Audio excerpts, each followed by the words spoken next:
한 주의 시작, 앙주. 지난 1년 정도 파리 공유 자전거 벨리브를 이용하면서 저는 벨리브와 사랑에 빠졌습니다. 벨로와 리베르테의 두 단어의 합성어로 벨리브로 불립니다. 단순히 자전거를 공유한다는 것 이상으로 개인적으로는 도시에 미치는 긍정적인 영향들에 많은 영감을 받았고 성공적인 요인에 대해서 늘 관심을 갖고 있었습니다.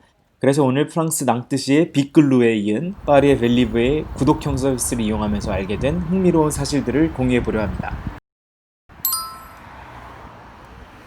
파리시는 오래전부터 환경에 관심이 많았던 것으로 알고 있는데요. 1997년부터 미세먼지 악화를 막고자 시행했던 차량 이부제를 이미 시행했었고 파리 기후협약에 발맞춰 자연 환경 보호를 목표에 추가하면서 2015년에 한 번, 2016년 말에 8번에 걸쳐서 대중교통 무료와 도 높은 차량 이부제 실시로 실효성 높은 정책을 펼쳐왔었습니다. 그 정책은 그때 당시 고농도 미세먼지 50 마이크로그램 퍼 제곱미터라는 조건과 함께 시민의 공감대도 크게 얻었고 파리시에 돌아다니는 차량을 모두 도시 밖으로 밀어낸다는 아주 이상적인 비전하에 꾸준히 달려왔습니다. 특히 현재 재선에 도전 중인 파리 이달고 시장은 100% des rues cyclables en 2024라는 이름으로 자전거 도시를 만들려는 현실적인 계획까지 세워놨습니다. 이 아이디어에 힘을 보태는 철학적인 컨셉인 Ville du Cadre에 참여했었던 이야기도 다음 편에 이어서 말씀드려보겠습니다. 그래서 작년 한 해 동안 파리의 많은 도로 구간에서 오랫동안 공사 중이었습니다. 이달구가 임기 말기에 재선을 위해서 더 힘을 썼다는 이야기도 들리긴 했는데 개인적으로는 친환경적인 아주 바른 방향으로 가고 있다는 믿음이 있어서 그런지 나쁘게 보이지는 않았습니다. 올해 2020년까지 자전거 도로의 길이를 1400km로 확대하고 시민들의 자전거 이용률을 15%까지 끌어올린다는 계획 아래 최근 굉장히 흥미로운 프로젝트가 진행되었습니다. 벨로폴리땅. 조깅하다 만난 이 작은 팻말을 그때는 잘 몰랐습니다. 파리시청과 자전거 이용자들 사이에는 대표적인 두 단체가 있습니다. 파이 영셀과 그리고 미우스 데플라세 아 비스클렛인데요. 자전거 라이더들의 의견을 수렴하고 자전거 인프라 개발에 필요한 내용들을 정리해서 당국에 알리는 역할을 비롯하여 자전거 이용자들의 입장에서 움직이는 파리 자전거 네트워크의 핵심인 두 협회입니다. 이 두 협회에서 2019년 12월에 처음 공개한 외앙, 지하철 1호선과 아주 유사한 자전거 노선 탓에 숫자와 1호선의 상징인 노란색이 착안되었습니다. 벨로폴리땅은 자전거 이용자들이 쉽게 말해서 내비게이션 없이 지하철 노선에 대한 본능적 위치 감각과 그 축들을 알려주는 작은 사인들을 통해서 자유롭게 이동하는 그런 프로젝트입니다. 네트워크는 지하철 노선의 2배로 지상에 늘어날 것을 제안하고 있으며 그를 위해 파리시는 2억만 유로, 한국 돈으로 3,300억이 넘는 예산을 준비하였습니다. 재밌게도 이 금액은 불과 2km의 지하철 공사, 7km의 트램 공사를 할 비용밖에 되지 않다는 것입니다. 환경적으로도 굉장히 유의미한데요. 현재 파리에서 운행 중인 오토바이의 1%만 전기 자전거로 교체해도 하루에 이산화탄소 배출이 2톤씩이나 줄어든다고 하니 이 벨로폴리땅 프로젝트의 중요성이 엄청 크게 느껴졌습니다. 지난 6월 17일에 우버 앱을 사용하는 저에게 메일 한 통이 날라왔습니다.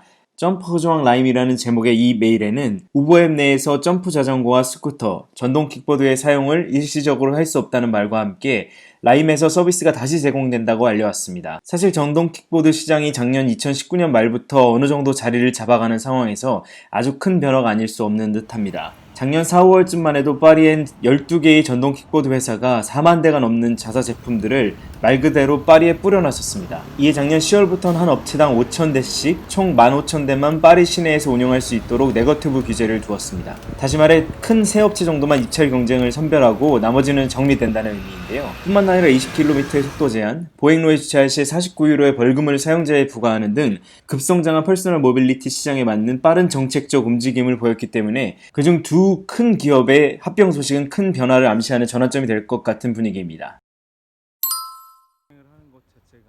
프랑스는 2009년부터 3년 이상 소유해야 한다는 조건하에 전기 자전거를 사면 구매 가격의 25%, 즉 400유로까지 지원해주고 있습니다. 워낙 치안이 좋지 않기로 유명한 파리를 포함한 유럽 지역의 많은 자전거 기업들이 보험그룹과 함께 그 자전거를 안전하게 지켜주는 이미지를 갖고 있습니다. 한 예로 반무프라는 암스테르담에 베이스를 두고 있는 자전거 브랜드는 제가 제일 좋아하는 브랜드죠. 자전거가 도난당하면 GPS를 추적하여 경찰과 함께 직접 찾아가서 도난된 자전거를 원래 주인에게 2주 내로 가져다주는 서비스를 운영하고 있습니다. 이후 여러 자전거 브랜드 스타트업에서 투자를 받아 보험회사에 협력하는 모습을 볼 수 있었는데요. 이런 것들이 멀지 않은 미래에 우리가 자전거 시장을 다른 스테이크홀더들, 더 나아가서는 도시 전체와 위기적인 협력이 필요할 대목으로 생각이 됩니다. 이제 본격적으로 벨리브에 대해서 이야기해보겠습니다. 최초 2007년도에 약 10,000대에서 시작한 자전거 공유 시스템은 무엇보다 10년 정도에 한 번씩 걸친 굵직한 변화와 성장에 자전거를 거치하는 자전거 스테이션과 자전거의 수, 전기자전거의 비율 등 안정세를 보이는 편입니다. 파리 시내의 벨리브 스테이션의 간격은 매우 좁습니다. 이는 지하철역 간의 거리가 1, 2분밖에 되지 않는 것과 함께 파리시 대중교통의 가장 큰 장점인데요. 각각이 200m 내외인 경우도 매우 많고 거의 대부분이 300m 내에 하나씩은 위치하고 있습니다. 다시 말하면 파리 어느 지역에 살든 집에서 나와 5분 내에 벨리브 스테이션이 1개소 이상은 무조건 있다는 말입니다. 서울의 6분의 1 크기인 파리에는 2020년 6월 현재 총 980여 개의 벨리브 스테이션과 2만 대에 가까운 자전거가 하루 대략 18만 회에 가까운 대여로 돌아다니고 있습니다. 공공서비스 커뮤니티 오토리브 벨리브 메트로폴에 올려졌던 자료에 따르면 34%의 여성, 66%의 남성 이용자가 평균 3km의 거리를 이동한 것으로 조사되었습니다. 전기자전거와 기계식 자전거는 각각 하루에 10회 정도씩 이용되었는데 인기 비결이 굉장히 궁금했습니다. 사실 코비드로 인한 이동 제한 조치 직후에 일어난 대여량을 보면 이미 정말 많은 사람들에게 주 교통수단이 되었다는 것을 알 수 있었습니다. 현재 이 자전거와 자전거 스테이션의 디자인은 패트릭 주왕이 최초 진행하였습니다. 현재 세계 최대의 공유 자전거 시장을 누비는 초기 디자인은 사실 약간 투박해 보이긴 했었습니다. 그렇지만 기술적인 내구성과 안전성을 우선으로 바람에 날리는 플립처럼 금속으로 된 벌집줄기 형상이라고 표현했습니다. 2007년부터 10년간 제시데코의 운영 시기 시작을 함께 했었습니다. 제시데코는 세계 최대의 5개 광고 회사로 사업 초기에 시설물의 광고를 얻는 조건으로 수익이 많이 나지 않는데도 입찰에 뛰어들었었습니다. 광고뿐만 아니라 이동 데이터를 광고 및 정보용으로 24개월 동안 갖는 조건으로 향후 빅데이터 분석을 위한 움직임도 멈추지 않았는데요. 최근 유럽에서는 유럽연합 일반 데이터 보호 규칙 GDPR을 강력하게 시행할 정도로 개인정보 프라이버시에 무척 예민합니다. 그래서 제세데코와 같이 개인정보를 수집하지 않고 이동의 횟수, 이동 시간, 머문 시간 등을 통해 빅데이터를 분석하는 시도는 저에겐 굉장히 흥미로웠습니다. 본사 지인을 통해 알아본 결과 현재 자전거 이동의 빅데이터를 통한 유의미한 큰 성과는 없었다고 합니다. 벨리브의 자전거로서의 기능과 이용 방법은 이미 잘 정리되어 있어서 이번 편에서는 다루지 않으려 하는데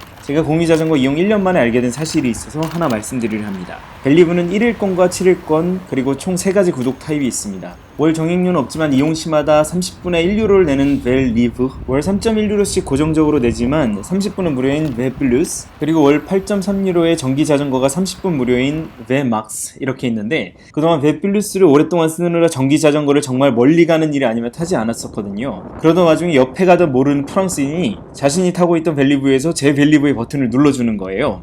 알고 봤더니 전기자전거의 지원을 더 강하게 해주는 버튼이었습니다. 정확히 말하면 페달 어시스트 시스템 PAS 방식을 가지고 있던 전기자전거가 25km까지 페달 구르는 힘을 지원하여 힘을 덜 들이고 주행을 할 수 있도록 설계되어 있었던 겁니다. 그 이후로는 바로 벨막스로 바꾸고 출발 전부터 고속으로 눌러놓고 출발하곤 한답니다. 공유경제의 장점 중에는 함께 공유함으로써 시간과 돈을 절약하면서 친환경적인 방향으로 간다는 것도 있겠지만 반대로 내 것이 아니라 함부로 다루는 것, 예상하지 못한 서비스 등 주관하는 기업이나 나라에서 고민이 될 것들이 참 많은 것으로 보입니다. 파리시에 있는 벨리브도 이동하며 현장에서 수리를 하시는 기사님들이 어디에나 있을 정도로 고장이 많은 벨리브에 이용자들의 불만이 커져가고 있습니다. 또 수용의 방향성이 오고 가는 개념이 아니라 사방으로 퍼지는 개념이라서 간밤에 많은 자전거들이 세워져 있던 장소, 그렇지 않은 곳, 수십 대씩 옮겨가는 것들도 예상하지 못하는 서비스 중에 하나일 것입니다. 하지만 분명한 건 접근성, 쾌적성, 그리고 공평성이 충족된 서비스에 도시를 향한 이용자들의 주인의식이 있을 때야 비로소 각각의 기능들과 수요가 순환하는 공유가 되는 것이라고 생각합니다. 그래서 도시는 자전거 도로를 도로나 보행로의 결을 따라서 선을 그어놓는 개념이 아닌 자전거 이용자들의 사용을 가장 위에 두는 인프라 정책들이 마련되어야 할 것이고 이용하는 우리 시민들 또한 사회적 약속을 간과하지 않는 주인의식으로 적극적으로 함께해야 한다고 생각합니다. 행정적으로 좋은 정책이 있다고 직접 적용하기도 쉽지 않고 자전거를 타는 시민들이 자유롭게 이야기할 창구 또한 없다고 생각합니다. 따라서 그 중간에서 저와 같이 도시를 다루는 디자이너들이나 그룹들의 역할이 필요하다고 생각합니다. 이러한 참여형 도시를 만들어가는 과정이 조금 더 건강한 도시를 만드는 과정이 될 수 있을까라는 생각을 하면서 이번 에피소드를 마쳐보겠습니다. 감사합니다. 한 주의 시작, 광주.